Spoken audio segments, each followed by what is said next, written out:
a Chicagoan that's lived here for us a couple of years. My name is Janet Kuypers.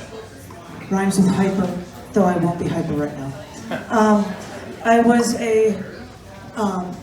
I've been a publisher for years, and I wanted to take that divorce poem from Edwin, but he hasn't sent it to me yet because I just heard it on Monday. I ran a poetry open mic in Chicago for years, and I just started running one at a G-rated one at Recycled Reeds, 5335 Burnett Road. It's on the first Sunday of every month. It's called Poetic License. You can look it up on Facebook, and there'll be an event listing for it if anybody is interested. There was another open mic in Georgetown that was going to be moving, and it had a month off, and I said, we can't let it die, just let it continue running for every other week. Do it at my house.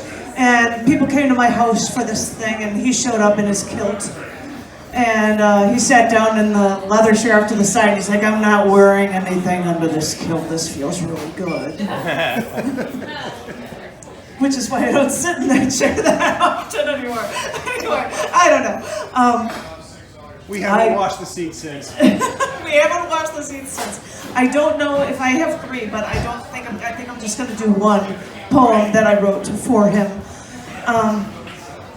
that is called Outsider. Living as a stranger in this foreign land, I've looked for other strangers now here, so I'd feel a connection to other outsiders.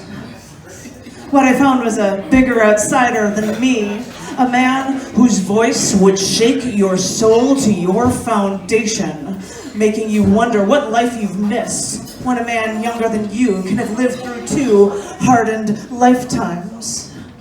This was a man from another big city, a man who carried all the hardness of that city on his shoulders when he came to this town to break free.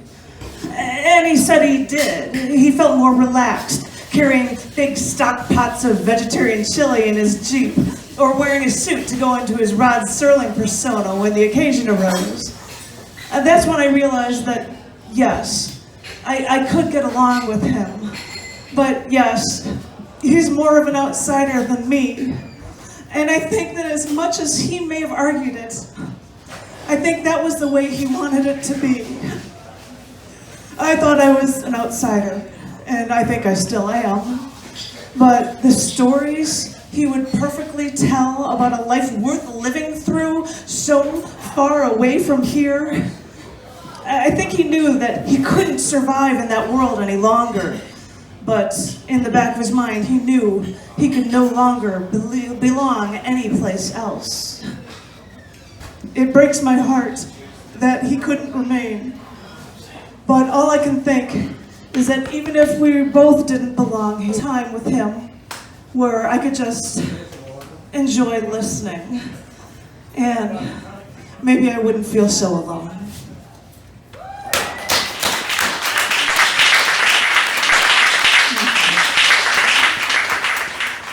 I was just doodling down memories from today, and I thought about the fact that he used a cane, and he talked about this cane and how much he loved this cane, and had this really cool ornate handle on it.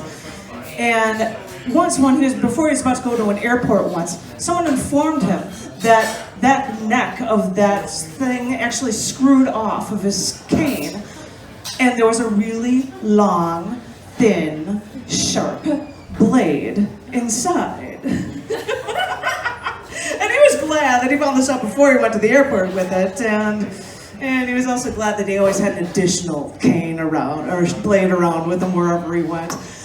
I miss the guy, and I'm just gonna not break up about it.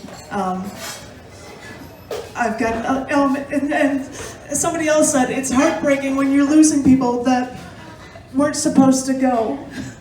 When that comes early, it hits you, and